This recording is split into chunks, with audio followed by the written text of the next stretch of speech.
मेहकर खामगाव मार्गावरील मोसंबेवाडी गावात रात्री 10:30च्या सुमारास भरधाव वेगाने येणाऱ्या स्विफ्ट कारने अक्षरशः थरार उडवला।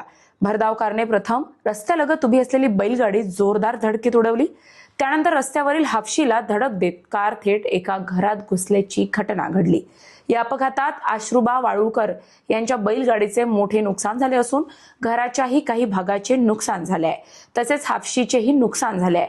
त्या घरातील 5 मिनिटाच्या अंतरावर महिला घरात गेल्याने मोठा अनर्थ टळला। अपघाताची तीव्रता पाहता मोठी जीवितहानी होण्याची शक्यता होती, मात्र सुदैवाने या घटनेत कोणतीही जीवितहानी झाली नाही, त्यामुळे ग्रामस्थांनी सुटकेचा निश्वास सोडला। घटनेनंतर परिसरात नागरिकांची मोठी गर्दी झाली होती।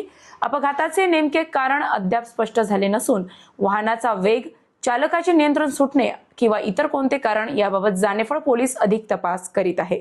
या घटनेमुळे मेहकर खामगाव मार्गावरील भरधाव वाहनांवर नियंत्रण ठेवण्याची मागणी स्थानिक नागरिकांकडून होत आहे। प्रतिनिधी अनिल मंजुळकर, जानेफळ।